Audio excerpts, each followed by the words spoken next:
皆さんこんばんは、夏目さんちの源です。2% の確率で小児男子の膝のかさぶたの裏にいる善玉菌さやです。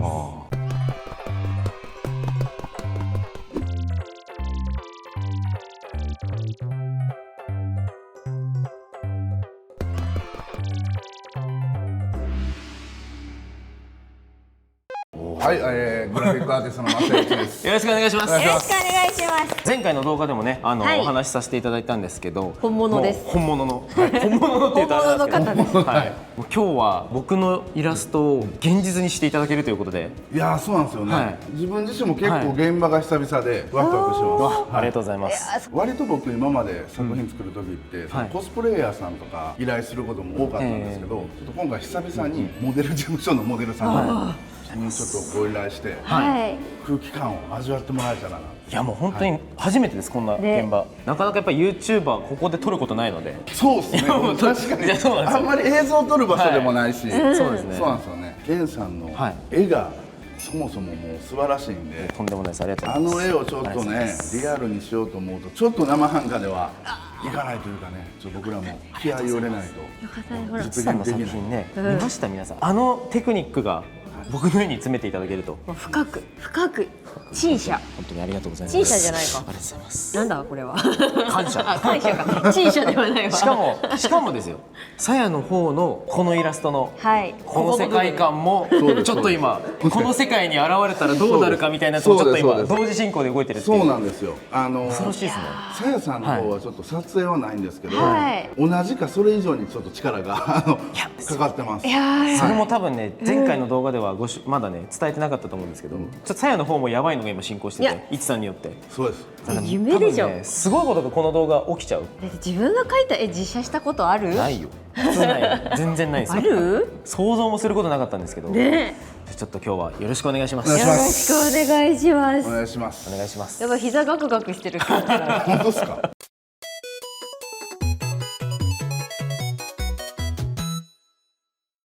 ということで、本日撮影を担当していただくカメラマンさんになります。よろしくお願いします。お名前をお伺いしても。陽一と申します。陽一さん、よろしくお願いします。よろしくお願いします。ありがとうございます。ライティングがめちゃくちゃうまいんです。でもう本当彼とはもう長いですよね。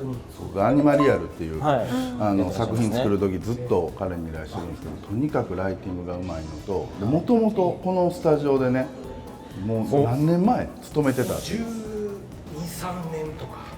それくらい経ちますね。カメラマンなんでいろんなスタジオを知ってるから、今日ちょっとなんか動画映えというか、するスタジオがいいなって言ったら、あら、ありがとうございます。いいなって言ったらもうその自分の古巣がベストです。なるほど。ちょっと料金的にもちょっと。なるほど。でも確かにすごいですよね。ここなんかなんか地下にこう潜っていって中にすごいこの空間が広がってるみたいな。秘密基地感というか。すごいですね。源さんのさ好きなポールが群生してるとこも。源さんの好きな、まあそれはね。興奮してたもんね。あのポールが特別好きというよりは。ポールが特別好きなんですよ。カメラをこう設置する。オートポールをずっと欲しくて買ってなかったんですけど、いや個人でいらないだろうと思って買ってなかったんですけど、最近欲しくてね、そこ笑っていらっしゃったから。最近もういいかと思って買ってみたら、どこにでもポールつけられるのめっちゃ便利だなって気づいて、それがあそこに4本もドア止めみたいな感じでなんかもうね4本あったんで。4本もポールが群生してて。やっぱ現場ではよく使うんですよ。よく使いますね。そうなんだ、やっぱみんなほらね、ポール便利なんですよ。でもあれやったらテンション上がります。テンション上がりますよね。ポールは友情も育むんだね。今これウィッグをカットしていらっしゃいますよ。わ、嬉しい。ゲイさんのイラストに近い髪型を見ながらセットしていただいてるって感じなのかな、これは。そうですね。前髪をじゃあ作っていただいてるんですよ。現場のイメージに近づけられるようにちょっとカット入れて。ありがとうございます。確かにちょっとウェーブってるもんね。でもこのさ、ウィッグをカットしてこういう風にするっていうイメージってあんまりさ、多分皆さんないと思うんですよね。意外とこういうとこもフィジカルでやるんだっていうのも結構びっくりポイントですね。だからまあヘアもできないといけないし、メイクもできないといけないし、彼女はグラフィックもできるんで。じゃあもう何でもできるんですよ。すごい。長く一緒にやっていらっしゃるって。僕生徒です。そうなんですね。グラフィックの生徒でありながらも、そのプロのヘアメイクのアーティストでもあるっていう、いろんな人が生徒でいるんですけど、なるほどなるほど。はい、そういう時にね、僕のやってるそのスクールがすごい役立ってくれてますよね。いろんな人がいるんで、そう。結構いちさんのアニマリアルとかやってた時も全部こうモデルさんに最初からもう作り込んだ上で、完全にそうですね。もう完全にアナログフィジカルでやってたんで、でそこに CG で最後足していくみたいな感じですね。 CG で足すのはもう世界観とか、その人自体はもうほぼ撮影の時に仕上がってる。なるほど。じゃあ今日見れちゃう。めっちゃ楽しみ。いやもうめっちゃ楽しみでしょ。いい動画になればいいな。すでにめちゃくちゃなんか多分うちの動画でも全然見たことないようなシーンがいっぱい多分広がってると思うんで。すごい嬉しい。これですよ。で本日のお衣装メイン、こちらが本日着ていただくセーラー服らしいんですけど、これはね、レンタルなんですよ。へレンタルだと本物の生地の分厚さとか、確かにそうですね。3年間無茶しても大丈夫な生地。そうでもこれをネットで買ったりすると、その要はペラペラのコスプレ用のものだったりするので、もうそれが怖くて今回はレンタルで本当にちゃんと。ありがとうございます。ただここがね赤がなかったんで、そうですね、ラインは赤はレアですちょっとね、僕はグラフィック上でちょっと赤く。ありがとうございます。します。すみません、よろしくお願いします。じゃあ川村さん、僕たちはもうここにいますんで。僕はやってもらったら行きます。チェックに行きますから。準備ができたということで。いいですよ。お願いします。ケイさんの子が。すごい。もうドキドキする。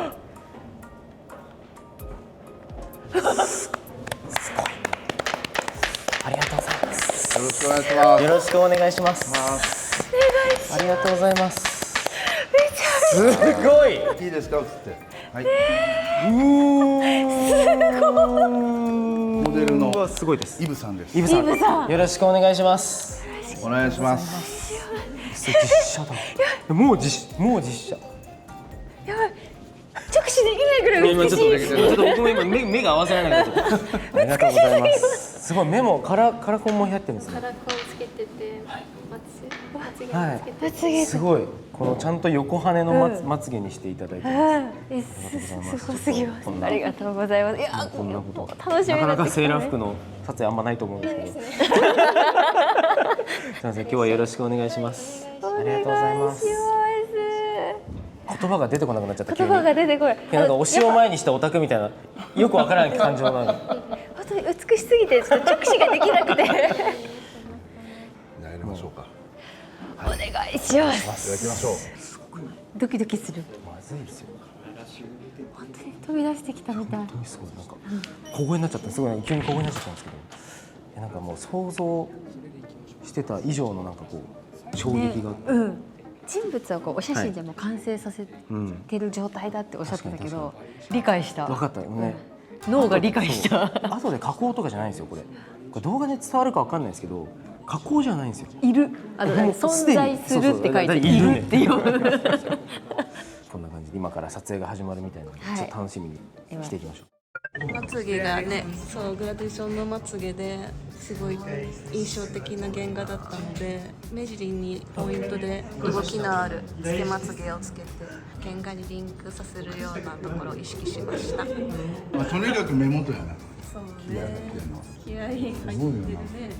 まつげすごいもんな。しかも下のまつげ赤いんだ。そう赤くしました。赤いまつげ。そう、それがすごい。なあ。そのおかげでめちゃくちゃここがやっぱ赤いのっていいよね。銀河を想像して。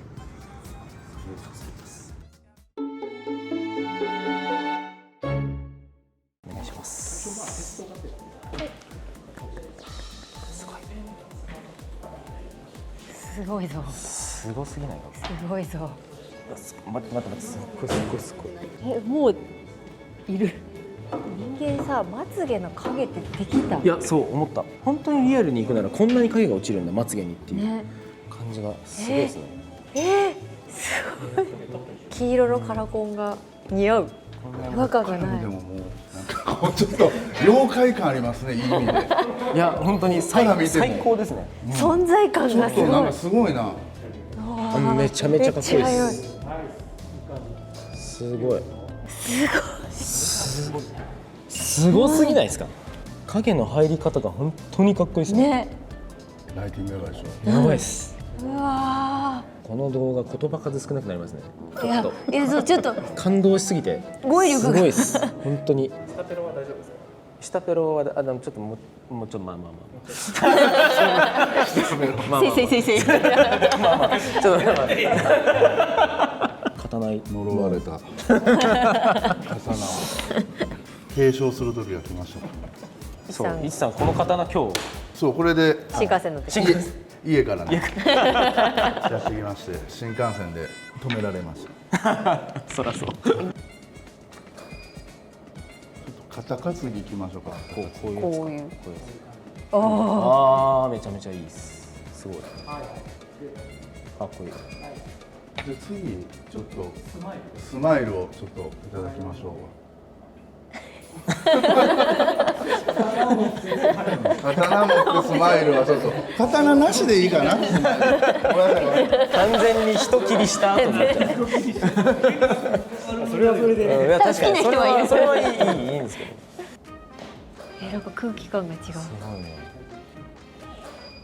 あ素敵。可愛い。変な例えするとなんか物語の中で感情がない子が最後の方で笑った時の喜び出会った時は笑ってないキャラクターが最後物語を経た上で終局で笑うみたいな。今の撮影でもそこまでの物語が軸も時が凝縮されましたね今ね。わかる。もう撮影1個なのに物語でした。もうすごい。今後描く絵に影響が出そう。逆にまたなんか雰囲気が引っ張られて、再翻訳みたいな感じでさ描けそう。再翻訳。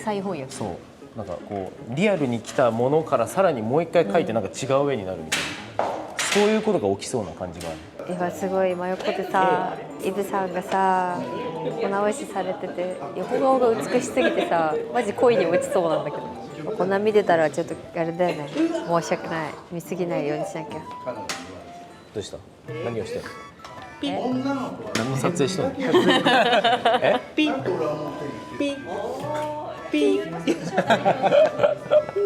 何それ？インサート撮ってる？アイキャッチ撮ってる？さあいよいよイラストのポーズ、はい構図でちょっと撮っていただけるっていうカットになります。プロの力が集結しているっていうすごいよ。カメラもさ、ライトもさ、お化粧もさ、お洋服もさ、全てにさ知識が必要だというの。可愛い。うわすごい。声でかくなっちゃって。声すごかったよ。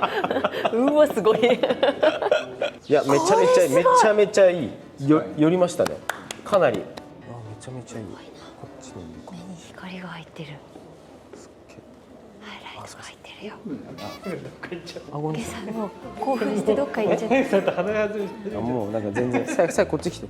ゲさんこっちで見れるんだよ。ここにもあるのにどっか行っちゃう。こんなことになると思わなかったな。ね。思わなかったですか？いやなんかでもすごいいいものになると思ってたんですけど、なんかいざなってみると本当にそう目の前にした時の想像までできてなかったなって思います。確かにその作品だけを見せるっていうことも方が僕ら多いですけど、実際に存在してたらまたそれありますよね。立体の強さみたいな。どうした？頭突きした。コツ疲れてる。疲れてない。みちみちている。絵が描きたい。いやわかる。僕絵が描きたいよ。なんかね、めちゃめちゃ絵が描きたくなる。今その刀に寄りかかってるのもめっちゃいいです。それすごいお可愛らしい。全然関係ないカットなんですよ。めちゃくちゃ素敵です。めっちゃ可愛い。それあとちょっとよしさん撮れる今。これすごいですこれ。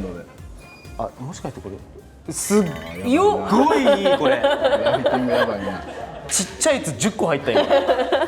ライティングいいねいいよ。ちょっと今のいいよ。まあ、あざかったやな、これめっちゃいい。とんでもないですめっちゃいいけど、目がこれ。せっかくの目がこれメインで使ったら泣くよな。この悲しそうな顔。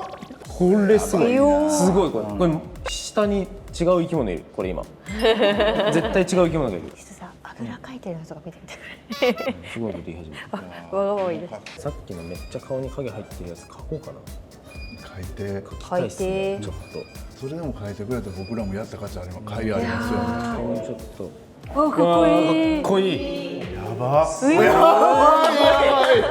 やばいやばい。拍手が上がっちゃうすごいぞ。奇跡がうん、たまにあるんですよ、こういううわこれでいこうみたいなやつが。これで言っちゃまずいんですいや、けど言っちゃまずいですよ。言っちゃダメですよ。言っちゃダメですけど、僕らのそのアニマリアルの仕事やったらもうこれで言ってるあまあから。確かにそう膝立ちもいいな。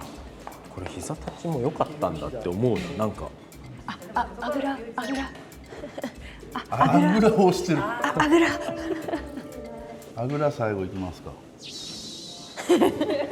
みたいだけどいい。たださやが見いや、ててか私が書きたい。本当にわがまま言っていいんだったら最後一回前に手出してほしいですあ、いいですよ。一回ゲンさんとさやさんにポージングを指示してもらって、責任がすごい撮るっていうのをやりましょうよ。ちょっと脱力をした手で手をこうあそうですねそうですねめちゃめちゃいいですその感じをちょっとよりかっこいい。より気味でどっち見ていいのかわからん。いいやめちゃくちゃいいすごいおめでとう。天才ですよかったね。うわすごいヤクラの状態で一番最初にやっていただいたみたいなこうちょっと好きな動いていただくみたいな、あと見下してもらえるととっても嬉しいです。変な趣味が出てるあー素敵。あーすごい確かにあーとってもいい。めちゃめちゃいいですめちゃめちゃいいですねめっちゃいい。わあわ今のすごいあ、見下してくれてありがとうございます。かっこいい最高じゃないですか。すごいめっちゃいい。お疲れ様でした。お疲れ様ですありがとうございますありがとうございます。ありがとうございますありがとうございます。ありがとうございますありがとう。ありがとうございますありがとうございますわがままを聞いてくださってありがとうございます。ありがとうございますなんかもうドキドキする永遠に土下座しちゃうんですよね、すなかなかごいですもう特殊な撮影なんだと思うんで。なんか珍しいからそうですよねはいああ、よかったです。これからも応援してます本当に応援しています。セーラー服着せられるって時点でね、まあ確かになもかなかモデルの仕事ではないですよねなかなかそうですね。でもはいセーラー服大好きだから。よかったですありがとうございますもうなんか新しい絵を描くインスピレーションめっちゃもらったんでうはい。もう本当にありがとうございありがとうごますざいます。でも多分なかなかね、多分ね、もだえてるやつがこの辺にいるっそうずっとて。撮影現場でこんなうるさいやつらなかなかいないと思うんですけどすいませんありがとうございますね、まつげすごいですね、やっぱ。確かに可愛いですよね。作ってもらいました。自分がいかに無責任なまつげを描いてるかっていうこんなまつげを描いてるんだ普段っていうそうピュッてやったらこんなまつげになっちゃうからということでイブさんでした、はい本当にありがとうございますみんな目に焼き付けて、はいみんな。はいということで、撮影が今全て終わってイブさんのね撮影終わったんですけどどうでした。すんごかったんですよもう何度も同じこと多分撮影中に言ってるんですけど、感動しました本当にすごすぎて、なんか脳みそが働くことをやじゃあなんかめたっていう感じ今結構結構オーバーヒートしてる感じですねなんか新しい刺激が受け取っちゃっていやでもずっと二人ともすごいこう絵が描きたいとそうですねもういうのをすごい言ってたから、なんか来ていただいた甲斐があったなっていうそのちょっとでもね、こう刺激になっていただけたちょっとどころじゃないちょっとですねどころじゃない。初めて地上に出た地底人ぐらい刺激受けてた。やっぱり絵って自分以上のものは出てこない自分の限界値があるんですよ絶対今の実力のそこを超えてきちゃうような印象のものが出てくるからだからまあもっと自分の絵なのにね。そうもっとだからうわめっちゃ頑張んなきゃみたいな気持ちになってなった。この角度じゃないアングルのやつをここからもらった CD でやっぱ描きたいですね。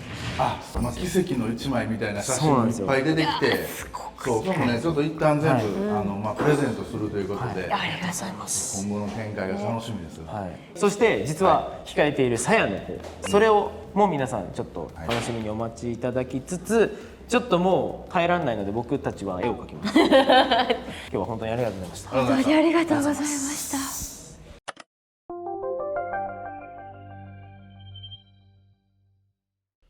はいということで耐えられなかった耐えられなかったですいやマジでいやーすごかった、もう興奮がすごかったね。はいということでイブさんを、はいまあ、さらに再翻訳ですよこれ。あ、そうだね。自分の描いた絵から生まれたイブさんのお写真はい。から生まれた絵っていう今度すごいね逆ですよね。だから世の中ってやっぱつながってるんだね。いやすごいあんななんかもう自分じゃ到底生み出せないような素晴らしい、なんかこう雰囲気というか、自分で描いた構図からさらに新しくこう素晴らしいこうモデルさんとカメラマンさんと、そしてディレクションと皆さんの力で生まれた、はい、いろんな解釈がなんかさらに加わってっていう感じもあって。いやそうだからこんな嬉しいことはないというか、すごい。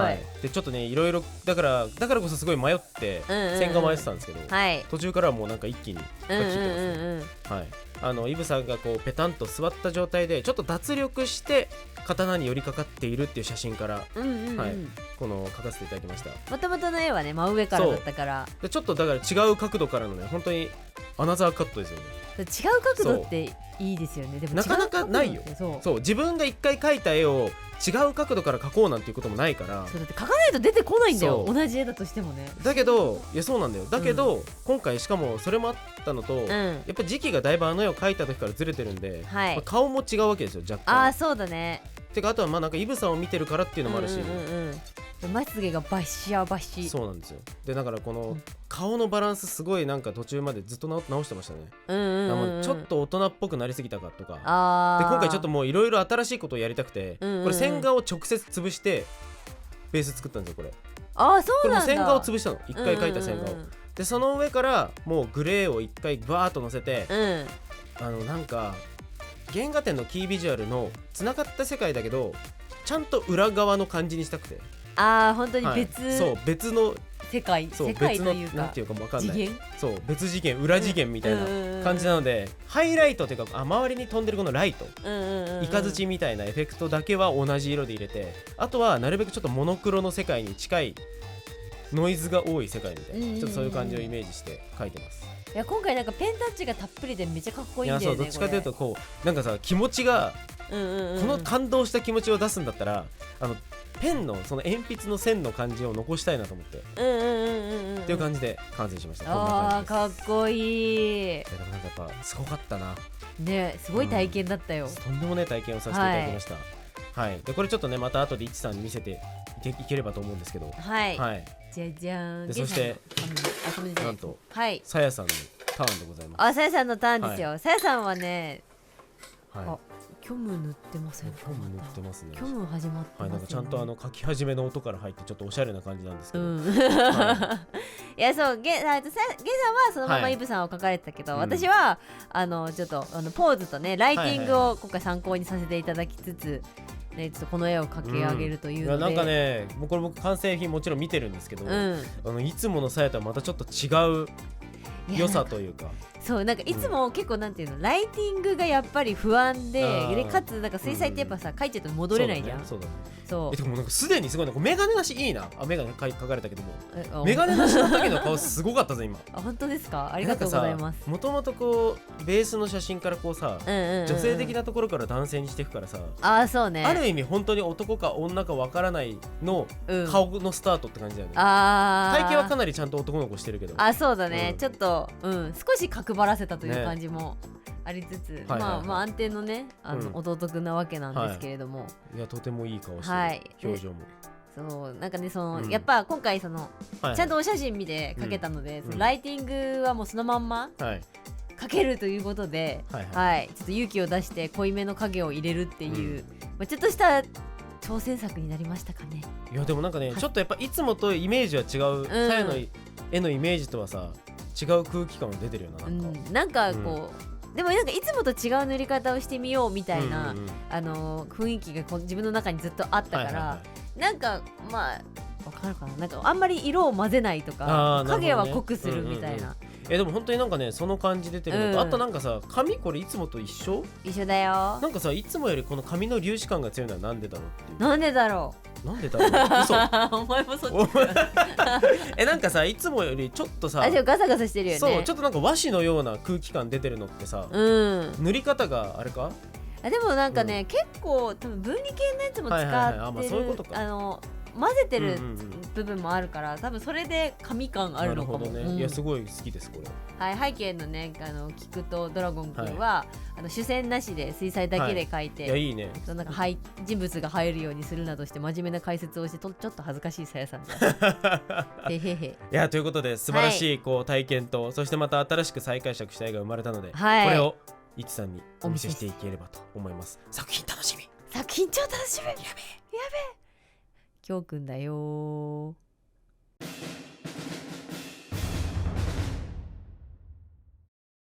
はい、ということでお久しぶりです。お久しぶりです。動画見てる方は全然お久しぶりじゃないと思うんですけど、はい、そうね。1ヶ月が経ちました。1ヶ月経ちましたね。いろいろちょっとこの1ヶ月でワクワクずっとしてたんですけど、いや僕ももう早く見せたくて。ありがとうございます。来ましたよ。もう多分皆さんはまずもってこの1本目のね1個前の動画なんですけど、夏目さんちがやったこのひどい CG アートチャレンジを見てるので、だからまあちょっとプロがやったらどうなっちゃうのっていうのは気になってるところだと思うんですけど、先日の撮影の時にイブさんの撮影、あまりにもいろんないい写真が撮れすぎてしまった。いや撮れましたね。いやもうインスピレーションが。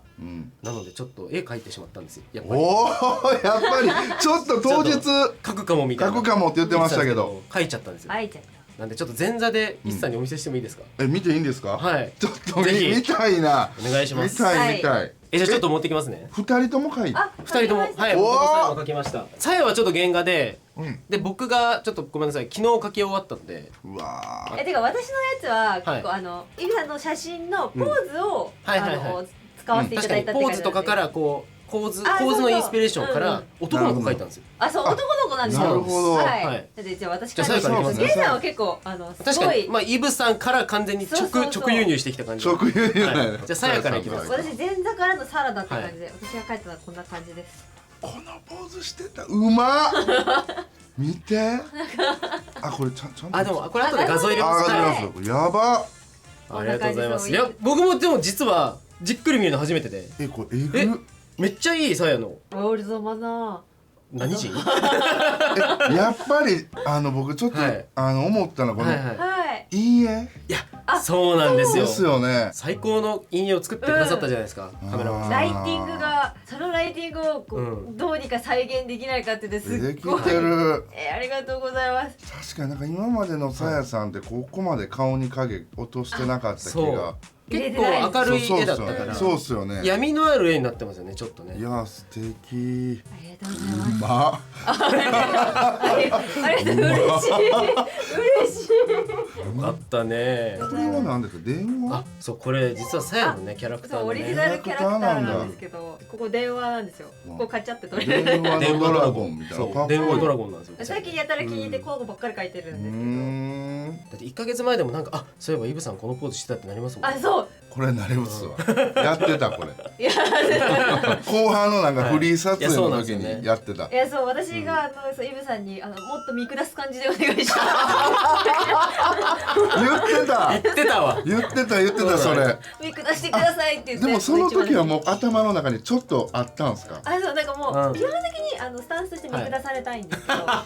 そもそもね。なんでそれにすごいぴったりなポーズをしてくれて、で私の気に入ってるキャラクターにすごいしかそれがマッチしたからこれを描こうと思って。なるほど。すごい。ありがとうございます。じゃあすみませんじゃあ僕の方。めっちゃかっこいいですよ。めっちゃかっこいいです。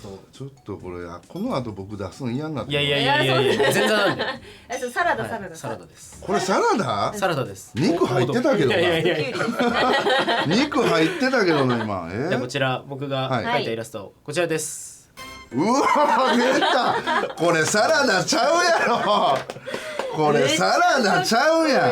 かっうわかっこいい。ありがとうございます。確かにこう一番僕びっくりしたのは、はい、この源さんの、はい、要は原画展のイラストをベースにイブさんやったじゃないですか、それとまた違うキャラになってますもんね。やっぱりそうなんですよ。イブさんが入ったんで、顔が変わったんですよね。ねえ、ただイブさんの顔でもないんですけど、いい具合に自分の絵柄とイブさんのモデルの顔がこうやばーマッチしてめっちゃ楽しかったです。やば、これも確かに源さんが描かないライティングですもんね。そうですね。そう案外このライティングは案描かないかも。外そうですよね。でも結構その撮影を見せていただいてから源さんの絵のライティングってちょっと変わった気変わがする。ったよね、そう今まで結構好きな位置というか決まってたんですよ。もう割と手癖でこの位置からのライティングみたいなの決まってたんですけど、あの撮影以降いろんなとこからのライティングっていうのをすごい描いてみたくなって、ああ、ちょっと光を意識するように。この絵に限らず最近ちょっとね、楽しくなって、マジっすか。いやー、でもそういうね、ちょっとなんか源さんに影響がめちゃめちゃありましたね。あったのであれば、はい、それ私が一番感じてます。それだけでもいい企画に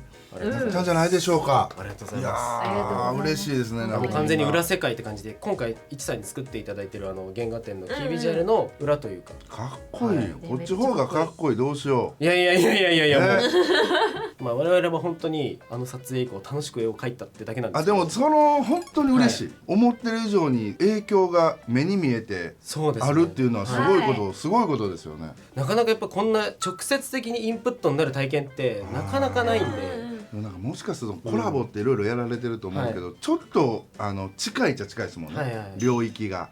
そうですね。なのにちょっと違うジャンルなんですよ。うんでもそうですね、若干こう実写が入ってくるみたいなやっぱそうですねところがあるんで、うん今までのこうものよりさらにうんなんか新しい視点が入ああるっていうのがあって、そうか。それはすごいいい刺激ばっかもらって、そうだね。なんかずっと嬉しいんですけど、んでもやっぱり今はずっとそわそわしてるんですよ。なんでいつさんのそうですか。あー、僕もういつさんの作品が全然忘れてるじゃないですか。塗り替えられたわ。塗り替えない塗り替えない。もう忘れてた。いやもうなんかあるんですよ、はい。この後か。いやいいですか本当に。ぜひ。はいめちゃくちゃ楽しみにしてます。じゃあちょっちょっとと一回。うわでっかっ。でかいっすよ。こんな出力していただいたんですか。しました。うちの子くらいある。すごっ。そうね。うちの子よりでかいの。 2歳児ぐらいの。すごい。これ出しますよ。いいですか。お願いします。ああまだまだねまだ。まだドキドキする。めっちゃドキドキする。やばいなんか。あちょっと見ないようにしよう。見ないようにしてね。ちょっと見ない目つぶってます。ね。あ、もう目開けていただいていいですかいいですよ。はい、どうぞ。はい、8。まだコロコロ。ああよかった。あーよかったよかったはい。こうね背面がちゃんとなるほどなるほど。まあこれ飾れるように。マウントされてますもんね。おお。では行きましょはい。はい。う。でででででででででん。うわ。でででででででででででで。やばー。すごっ。すごっ。うるさごめんなさい。マイク多分割れた声今音。すごっ。めっちゃかっこよ。やば。やばね、反射しちゃってるけど、じゃあちょっとデータちょっとこう今ちょっと見ていただいて、はい。ー。迫力がすごい。すげえ。やばい。手だよちゃんとこのねね。これってもう 3D 3D めちゃくちゃ入ってる。ですよね。あすごいなんか僕の描いた絵が 3D になってる。あ。ね、質感がすごい。源さんの手が。手が。うわすごい。正しいライティングはこれです。はい。ちょっとさ見る。ちょっと見た。すごい手に持つの怖い。かっこいい。鳥肌立ったの。いやー、マジですか。私。マジで鳥肌立ったいやでもこのイラスト、ライトははい源さんのやつをまんま使わせてもらってるんですよ。そうですよね。なんか描いた覚えがある。これはまんま使ってるんで、うまくこううわすごい。コラボできてる。これちゃんと源って書いてますか。いや本当だ本当だ。よくあれわかりましたね。わかったよくあれで。わかった。ここに隠してるやん。含まれてるぞって。ね、刀もね最初あれだったですもんね。そうそうそう。そうだ普通の刀からね。ね、 CG でね。塚の部分すが。ごい。やりました。あとね、こううん目とかそうこうゲンさんがよく描くさ、こうふてぶてしいキャラたちがすごいもうちゃんと CG になってる。うん。ここんなんいいんですか、こんな。いやいや、もうこれこんな素晴らしいももうどっか飾ってもらえたら嬉しいな。めっちゃ一番目立つもん飾ります。もう飾ろう。もう地面になります。飾ってもらうために結構こうマウントしようね。ありがとうございます。もうすぐかけれる。ね、すぐもう今すぐられる今すぐ打ったらもうすぐかけれる。とりあえず玄関にも飾っときます一旦。ちょっと一丁前に僕サイン入れてますいやけどもうそれはもうありがとうございます。コラボということで。ます。なんてリッチなありがとうご一ざいま枚。す。いやーこれ結構自信作ですけ本当にありがとうございますかっこいいなって僕も。嬉しいね、現ね在いやまあもちろん皆さん当たり前ですけど源さんのね原画というか元がいいからこれもう良くなってるんですよ。コラボしてますのちゃんとこの源さんのね漫画の原稿の上に女の子がこう座ってるんですけ座ってるどこれも本当に実写化ですね。これぞなんていうんですか、そのいつさんがやってらっしゃるアニマリアル。アニマリアル撮影現場からやってるからこれはもうマジでアニマリアルの中でも一番リッチセットですね。リッチセット。フルセットです。もうありがとうございます。ありがとうございます。家宝にいやさせていただきます。かっこいいですよね。うわそしてですよ、はいこの動画ではですね、イブさんのね、はい撮影から皆さん見ていただいてると思うんですけど、夏目さんちの原画展のキービジュアルといえばですよ、源さんのこのイラストともう一個あるわけですよ。あります。そんな。さやさんのさやじおがありまさやすよね。じおブックボーイのはい。さやじおも作ったんですよ。ありがとうございます。やばい。いやこっちは撮影もしたし、はいある程度の前情報がいやあるでしょ。そうですねはいまあ大体でもこのベースにいつさんのんうんパワーが 100% 出てくるんだろうなっていうのをん考えてはいたんですけど、さやじおはね、はい誰も知らない。いやそうなんです、全く知らないんです。そうですよね、はいマジではい僕、誰も知らない中やったんですよ。はいちなみに、はいその原画展のえキービジュアルは、はい男の子がうんうんうんこうさやじをこうあ、そうですはい。ねこうやって持ってる。持ってる、けど僕のやつはもうさやじを単体です。はい。はい。なるほど。ジオラマの部分。ジオラマの部分そうですいきます。いもうはい。きますよ。ドン。うわーかわいい。かわいいでしょ。かわいい。これかわいい系でしょ。すごい。すごい。かわいい系です。やば。めっちゃかわいい。本物だ。本物だってどういう本物じゃん。すごい。やばい、見てプリンスロモード。プリンスのモードがいる後ろに。かっちいい顔がいる。しかもなんかすごい。ちゃんと出てる。水が垂れてるね、水が出てる。水が出てて。ちゃんと。ねえあれですね、帽子のあ、そう帽子にいるナピメもね、ここっちに。うわあ。りがとうございます。いやーこれはね、めっちゃ嬉しい。喜んでくれた。すごい。ありがとうございます。すごいありがとうございます。いや結構ねさやさんのイラストだから成立してる部分が結構あってなんていうリアルにしたらやっぱりこの角度にこう座ってんのってやっぱはいはいおかしいんですよはいはい、まあまあまあ物理的にめちゃめちゃ変なんですよ。であれやっぱさやさんの絵の嘘がありますね。そうそうそう絵だから成立してた部分結構あったけどなんとかねうまくまとまりましたね。ありがとうございます。かわいいわーすごいこれ。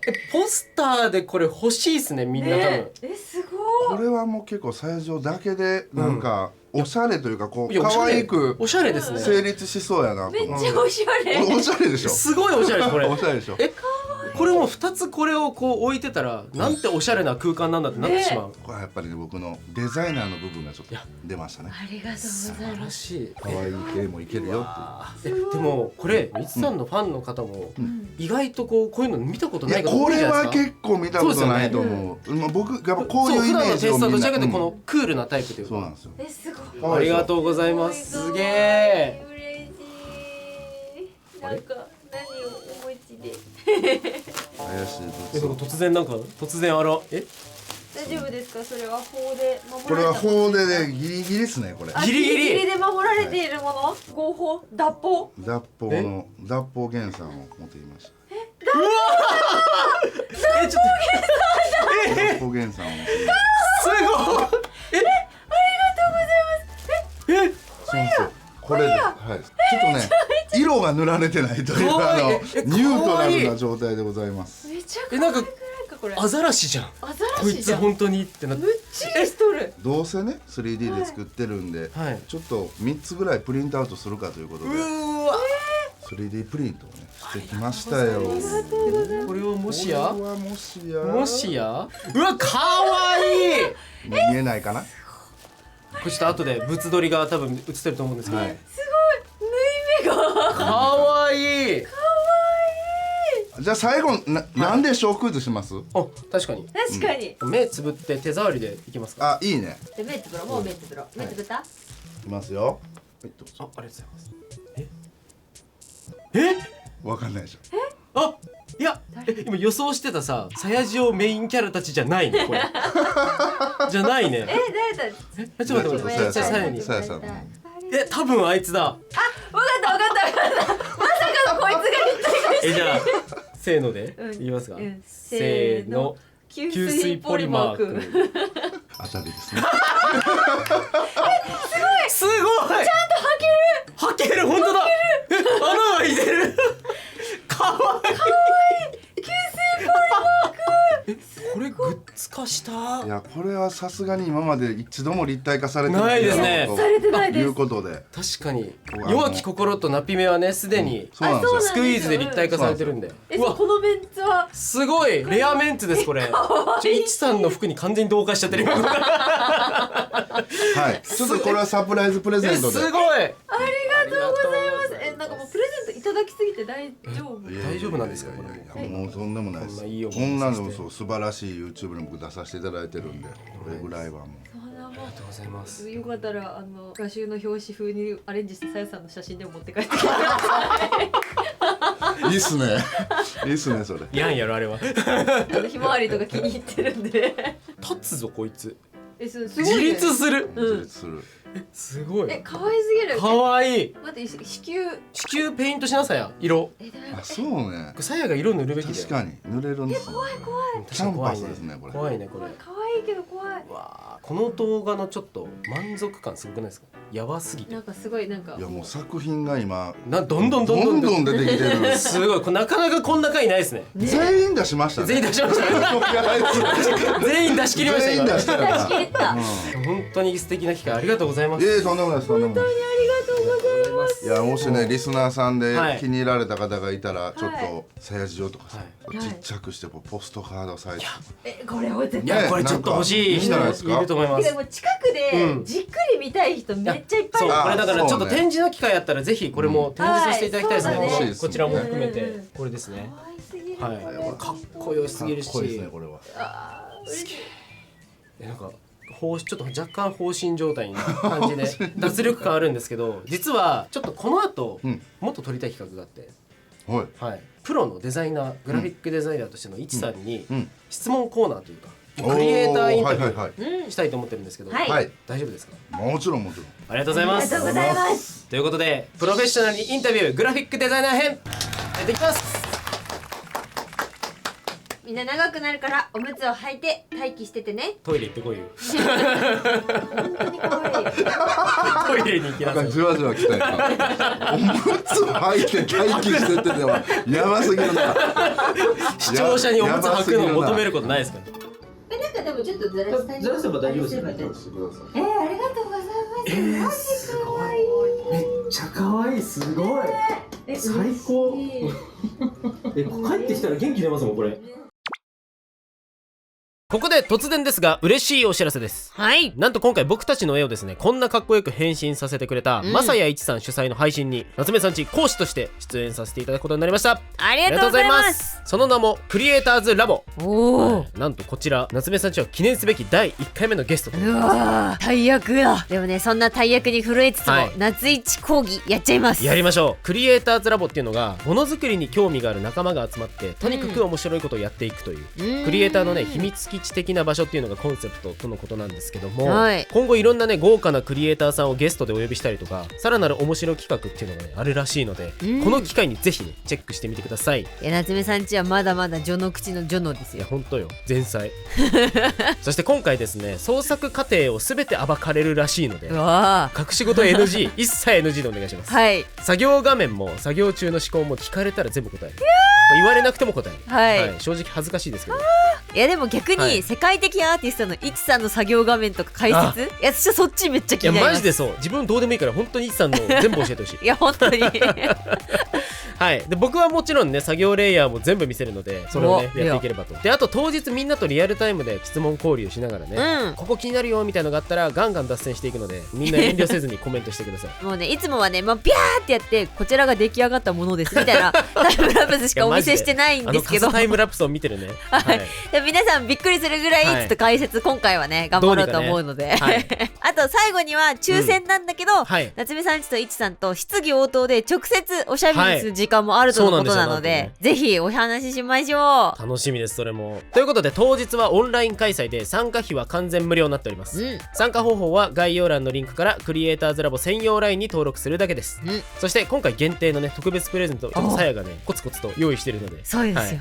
あといちさんとさやのコラボレーションがまた見れるかもしれないですね。開催日は2025年10月11日土曜日20時からです。ズーム開催なのでそうですね人数に限りがあるのでそこだけはご了承ください、ぜひ遊びに来てください。い。以上夏目さんちでした。引き続き動画をお楽しみください。またね。どうぞ。さあということでここからはですね、もう今回はこんな素敵な作品を作ってくださったいちさんのお仕事についてだったり、ちょっと仕事についての考え方だったりとか、もうすごい深いところまでいろいろ時間の許す限り聞いていければと思いますので、よろしくお願いします。お願いします。お願いします。早速さっきの作品はもう、普通この辺置いとけよと思うんですけど、嬉しすぎて今休憩の間に2人とも玄関にいっそそこを飾りに行ってしまったっていう玄関に飾られてましたね。じゃあここからはですね、ちょっといろいろと質問させていただければと思うんですけど、実は事前にうちの視聴者さんの方に、質問をいろいろと聞いてまして、でそこからちょっと今日は抜粋したものを聞いていければと思うんですけど、じゃあまずは、今いちさんがやってらっしゃるこのグラフィックデザイナーというか、このお仕事に就いたきっかけって何だったのかという部分ですね。なるほど。はい、そうですね。そこから行くと、はい、僕はグラフィックアーティストなんですよ。はい、っていうふうに言ってて、グラフィックデザインとはまだちょっと違うんなるほどですよ。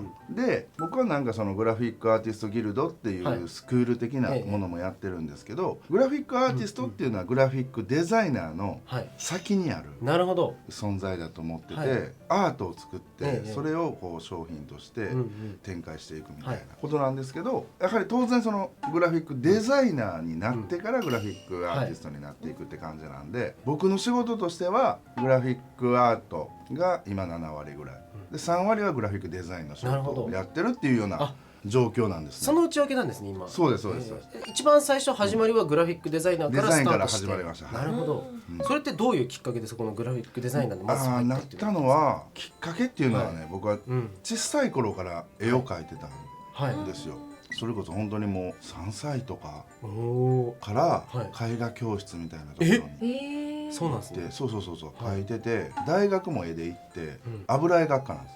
油絵なんですね。油なんですよ。行ったんですけど、なんかね絵が得意だからずっとその道で行ってたけど、思春期になってこうだんだんこう自我みたいなのが芽生えてくるじゃないですか。僕中学生の時になりたかったのって漫画家なんですよ。でもやっぱみんな絵描ける少年って一回ジャンプじゃないですか。ジャンプというか漫画家行きたくなる。ただ時代もありますから、僕の方がお二人より年上なんで、当然インターネットがないと。なかったと思うけど、中古あった？あったけど、なんかまだ僕たちの頃がちょうど黎明期で、でしょ。例えばなんかお絵描き BBS とかが出始めたのが僕たちの世代なんですよ。ちょうど中学生ぐらいの時。僕中高の時ゼロやったんですよ。で言うと僕はですよ、どうやったら漫画家になれるか分かんなかったの。で僕は奈良ですから。都心部じゃないし首都圏でもないから、これってもう出版社に送って何らかのリアクション待つしかないのか、新人賞に出すしか、それしかないんかな。アルバイトとかも分かんない、アシスタントとか賞とかにも1回ぐらい出したことあるけどダメでならないまま、とりあえず絵が好きだからそれで大学に進んだんですよね。なるほど。そうだからなり方がまず漫画家は分かんなかったですね。当時インターネットってその情報ないから、ツイッターとかもないし、マジで分かんなかったんですよ。そう考えると確かに今すごい情報に溢れてますね。マジで分かんなかった。どうやったらなれるのかっていうのが。でそうなった時に大学にとりあえず絵が得意だから入ったし、大学の時はなんか僕ある意味ねゲーム的な感覚だったんですよ、その大学受験って、はい、デッサン誰が一番うまいのあだかなるほどらデザイン学科じゃなくて、デッサンが一番むずいとされるやっぱ油はい油の中はいはいで僕は一番難しい関西でね、はい一番難しい京都一律芸術大学というはいところをやっぱ勝負したかった、はいでまあダメで次第に行ったんですけど、それでまあ大学で油絵描いてたけど、ちょうど僕たちの時代って絵がうまいけりゃいいってもんじゃなくなってきてたんです、はい僕は結構リアリズムなリアルな絵を描くのが好きだったけど、はいそれだったら別にデジカメでいいじゃん、うーん写真でいいじゃうんん、だからリアルに描けるんって偉いことじゃないじゃん。僕がめっちゃうまくね、リアルに描いても大学ではその先生にいい点数がもらえない、えでそうなんですね僕よりもいい点数のやつってどんな作品作ってんねやろって見たら、マヨネーズで絵を描いてたりとか、なんかちょっとわかなんるか既視感っていうかなんか夏目さんちもちょこちょこよくやってますね。うん、でもそういうケチャップとかなーそういうのがやたら評価されてて、はい僕はそれがはいはいダメとは思わない、うんダメとは思わないけど、なぜ僕の方が低い点つけられてんのかとか、はいじゃあどうやったら自分は彼らよりもいい成績を取れるのかっていうのが分かんなくなった、あ正解というそっかかまあ正解なんてないよアートに、はい確かにないけど一応正解をやっぱり大学側は出さないそうですよね、といけない、点数がついてる、そうなのよ、うんで先ほどもね言ったようにインターネットがないから、はいはい俺の作品を評価する人って先生だけなのあーそっか発表の場を特に設けないとないそうもう先生だけになるんですかだけなんです、はいだからじゃあ結構先生閉鎖的なそう閉鎖的、うんだから先生の言うことが全てみたいな状況だったんで、はいそこで僕は結構こう萎えたうんうーん萎えて、うんもうどうやったらビッグになれるのかも分かんないとなった時に、はい友達が当時ね、音楽イベントがすごい流行ってて、はい大学生が音楽イベントを主催するっていうのがすごく多かったんですよ、はいでその時にフライヤーっていうのをねあまあそういわゆるチラシのようなうんああいうやつ作りたいでまあ情報がないから、アナログの時代ですねねそうだか配って渡すみたいな彼らもフライヤーって絵がうまいやつに頼めばいいと思ってる、あー確かにでもそこって結構うん混同しがちですよね、混同していわゆるうん絵が描ける人間にうんデザインをお願いしてくる人いるじゃないですか、そのパターンそのパターンですよねそのパターンどうしようって思ったけど、そうはい当時ね Mac をうん僕その時初めてはい触ってはい勉強して作ろうと思ったの、で自分の絵をスキャンしてそこに文字を入れていくみたいなことをやってなんとか作ったんですよ、はいでそれが作った時に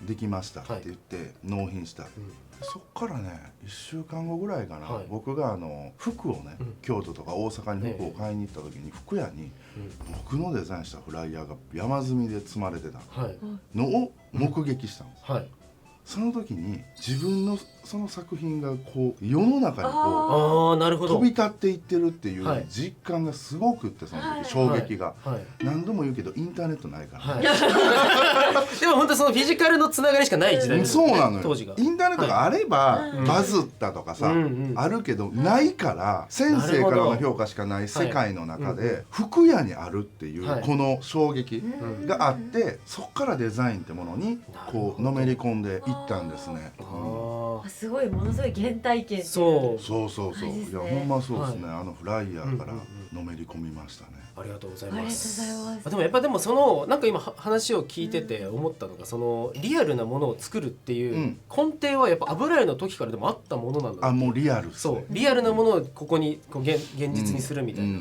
ありましたねそんな感じスーパーリアリズムっていうなるほどのが好きでしたね。じゃあ続けてはいいいですか、もうすごいめちゃめちゃいろいろ聞きたいこと満載になってるんですけどボリューミーですね非常にボリューミーですよねて。いうかもうお話しされるのが上手すぎて、うんなんかすごい抑揚がすごく完全に良くてなんかお客さんでしたね、うん、完全にお客さんだったなんか我々がなんかステージの下ではあみたいな気持ちになってスクールやってますから。そうなんですねしゃ喋るのがそんな喋るのがちょっと一応いやもう日常的にそういう日常的にやってますんで。すごいひしひしと感じながらじゃあちょっといろいろ聞きたいことはあるんですけども、一番お気に入りの作品ってどれですかっていうそれも来てまして、まあ、当然全てねやっぱ作った作品に愛があるっていうのは前提としてまあそうだね、うん1個しか言えないですなるともし1個選ぶなら一番お気に入りっお気に入てりはありますか？あるんですよ。お思い入れの深い作品は今までいっぱいあるけども、はいお気に入りっていう意味で言うと、この 3月に作った3月展覧会に出した作品があるんですけど、はいそれがねなんか僕の殻をこう自分で破ることのできたおー作品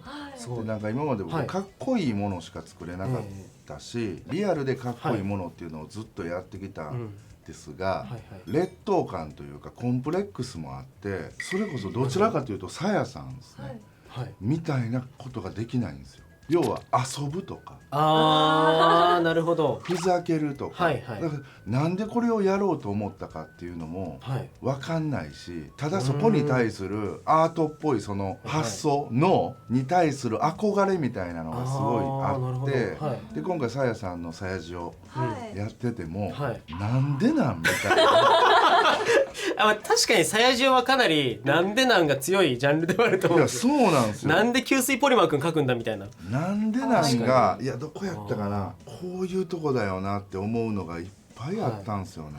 はいいやー、今ちょうどスタジオが、はいこれねさやのそう聞きたいことは、はい例えばなんですけど、なぜエビフライが、はいその茎が生えて、ん花みたいになってんのとかじゃ理由が分かんないじゃない、はい確でかに確かになぜこのトイレから花が咲いてるもそうですし、この郵便ポストみたいなのがなんでこんな積み上がってるのかとか、これ魚が土に埋まってるのはなぜかって、はいいっぱいあって意味が分かんない。でもこれは多分本人には意味があるんかなとかないんやねやばいや源さんのは分かるんですよ。そう多分僕は理由があるんですよ。ここからこう出てるでこの手が源さんの手でそれがメカになってたりとか、こうちょっと目とかついてんのも、はいまあなんでこんなとこに目があるのとは思わないですが、かっこいいなで、終わっちゃうんですよ。だからこれは僕分かるんですけど、分かんないマジであって、でただここに対する憧れがはいすっげえあんの。こういうことをできる人になりたいっていうのがあっわあて、嬉しいすごいでそれではいできたのが今回の3月なんですよ。あできたんですよ。ではいそれはなぜできたか言いますよ。はいさやさんは理由がないってうん今言ってたから、まあ僕の中で余計うわって思ったけど僕の場合は理由をつけたらできたっていうのが、その3月の作品は僕のすごい恩師っていうか、はい恩人がいて、で彼が定年退職はいをするタイミングだったの、うんで彼にはすごく俺はお仕事でいろんな紹介とか一緒にまあ戦ってきたって意識があって、はい彼が定年退職する時にはアートをプレゼントしたいなと思ってたの、でその時にちょうど展覧会があったから、この作品は彼に対するプレゼントの前提で作ろう、超個人的なものにしようと思って作ったんで、じゃあ何をテーマにしようと思ったら、まあ、彼と歩んできた道を、こう一枚の絵にできたらいいなっていうちょっとコラージュチックな作りにしたんですよ。でその時にその絵は出してもらおうかな。はいもう今もし出てますかね、よければこれ今。はいこれはい真ん中にね、はい太ったちょんまげの、はいまあこれ僕ですね、はいがいて、その隣のスキンヘッドが彼なんですけど、この2人が戦ってきた道なんですけど、はい上には空を飛ぶエビフライ、おおロケットみたいな、はいあってその上にバイオリンを弾く人が乗ってるんですよ、はいこんな狂ったかっこよくないことは今までできなかったんですけど、おーでもちょっとさやんさんっぽいでしょ、世界確か観にちょっとさやじおの考えにも近いところあるかもしれないそうでも僕かっこいい系を作りたい人だからやっぱ違うんですけど、はいそれができた理由は、僕はまだほとんど東京に来たことない時に、東京に来いとはい呼ばれて、西麻布、はいはいおわそうおしゃれなとこだそれ俺行ったことない時に、西麻布にはいカウンターしかない寿司屋みたいな串揚げ屋さん、はいカウンターしかないんですよ。でめっちゃ高級な高級なとこ高級、はいで串揚げ屋さんに連れて行っていただいて、そこで食べたエビフライがめっちゃうまかったっていうことと、あー思い出がそう、うんで僕の隣に座ってたのが偶然なんですけど、はい博士太郎が横にいたの。そんなことあるんですかいやだから俺それでうわ東京ってすげえって思ったの。それすげえっすよすごすぎる東京いてもないですもんねなかなか西麻布俺でもその人は「いちくんあれ博士太郎やな」とか言わないんですよ。なんかもう普通にしてるから、あこんなのが日常なんだって俺は結構衝撃だったのね。だからそれを思い出としてエビフライに乗った博士太郎とか。なるほど。バイオリンのイメージ。確かそうなのに意味があるんだ。そうだからももクロも、ももクロの僕デザインした時に、もうその人と一緒に仕事したんですけど、後ろにね骸骨のゴレンジャーみたいなのが立ってるんですよ、それもももクロだったりとか、なんかそう一個一個全てエピソードを表してて、このエピソードをどうやったらこの絵の中でかっこよく見せれるかなっていうのをすごく考えて作ったのね、それがなんか初めてそのエビフライが空を飛んだりとか骸骨の顔したゴレンジャーがいるとか、そういうなんか自分ができなかったなんていうそのサヤジオっぽい表現ができたっていう、それをサヤジオっぽいっていうのが正しいからちょっと置いといてですけども、いやでもそこにすごい憧れがあったからなんかそれができたっていうのが嬉しかったのと、やり方が分かった、そのすごい自分でルールを作ってやるとやらざるを得ないというか、なるほど。だとにかくもうその人のために作るっていうのがあってエピソードがあってそれをデザインするってことですもんね。入れ込むしかないから、だからこの作品が一番気に入ってるんですけど、だからこそ今回このサヤジオで何か意味があるんかなって思ったの僕みたいにないんだ、すごいな、天才や。ちなみになんか本当にそれを聞いてなおサヤの中では何か意味があるの？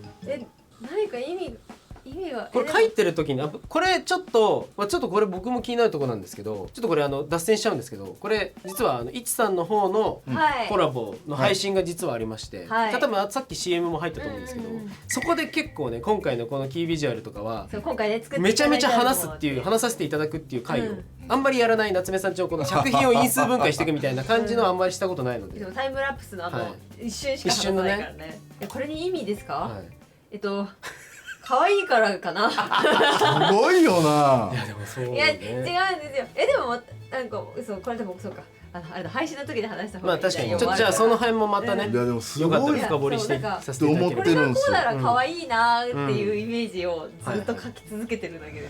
でもこれ書いてる時すごい難産だったの覚えてます。これなんでじゃあこの土に埋まってる魚は、この土が盛り上がってる部分って地面と色が違う、その刺さってるけど盛り上がってる部分がすごい勢いでそんなのが分かんなくって一個一個ねこう考えながらやってたんですよ。いや本当に申し訳ないことさせてるんですよ。いやでもなんかそれをなんか感覚でやってるんだっていうのを聞いて、根本的にはさやさんにはなれないけどジェネリックみたいなならなくていいですよ。疑似さやさんみたいななり方が分かった作品。でもなんか誰かのためにやる、それが生まれたっていうのがめちゃめちゃ素敵なエネルギーというか、だからすごい僕の気に入った作品に今なってありがとうございます。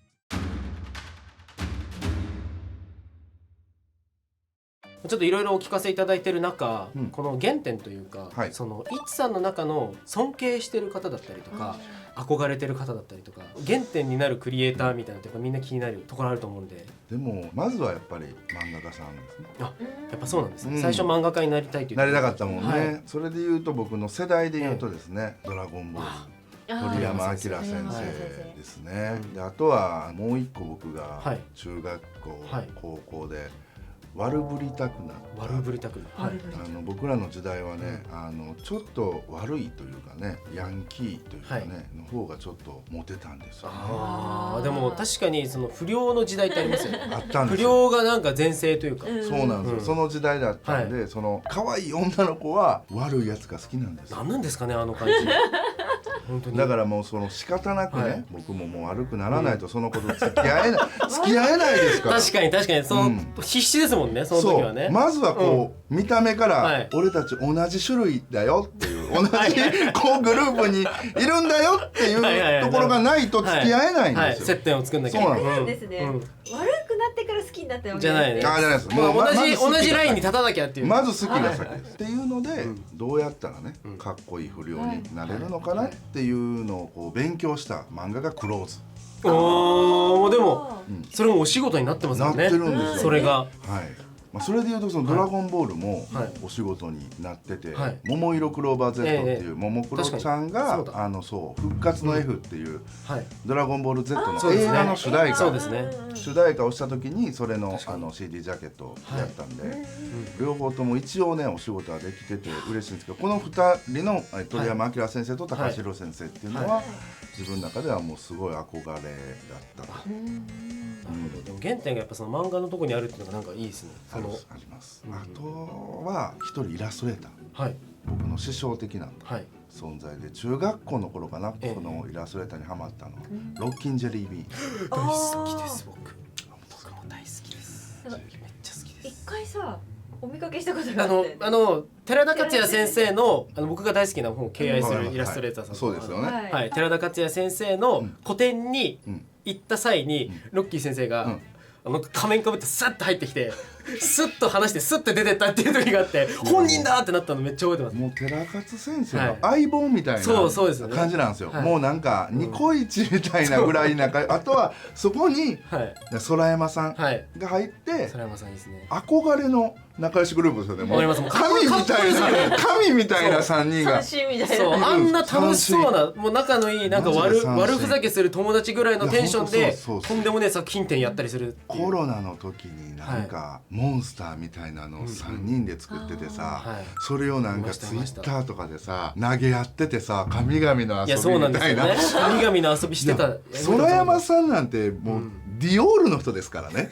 ディオールの空山ブランドの人ですし、もう寺勝さんはもうその言わずもがな。世界的なイラストレータそうーで。でロッキンジェリービン先生が僕のちょっと師匠というか、はい若い頃一回弟子入りしまして、あ、そうなんですか。そうなんですよ。はい。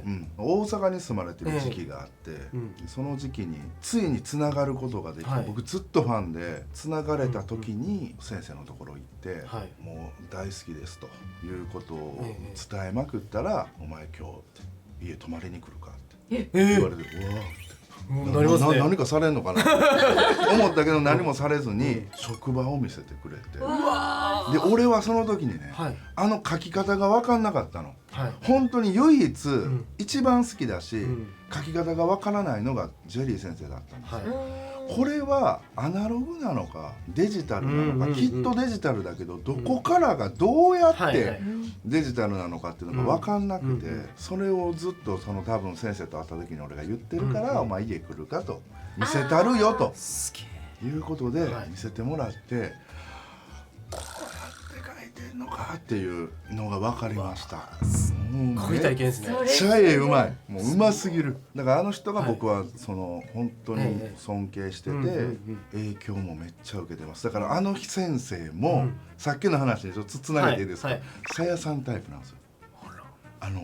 意味わからん、なんで出てきたっていうのが、はいこうどちらかというとコラージュっぽく描くで人なんですね、そうですね女の子がドカンといて、周りにいきなりブリキの兵隊みたいなのが並んでたりとか、かっこいいポスターのような感じで。なんかいっぱい出るんですよねこれができないんですよ、どうやったらこれ思いつくんだろうって思ってたけど、そうだからそういうところも含めて憧れ、いまだに憧れてるんですけど、僕結婚式の時にはいウェルカムボードを書いてくれて、そうなんか僕をピーターパンに書いて、僕の奥さんをティンカーベルはい。に書いて、はい僕がなんか鼻舌しながらこのティンカーベルを捕まえようとしてるエロい顔したピーターパン。これ画像って出しても大丈夫ですか。大丈夫です。あ、じゃあ奥様の方だけちょっといや隠してはい、大丈夫です。こんな画像が今出てると思うんですけど。それもうわすげえ見たいめっちゃ。そうなんですよ、はいこれをうん書いていただいて、うんだからそれぐらいね僕のことも割と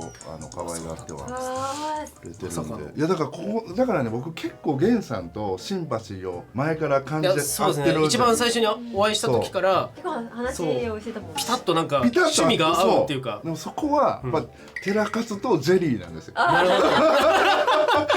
あがめ先が一緒。あがめ先が同じグループ三八のこっちから3番見上げてるみたいな感じ。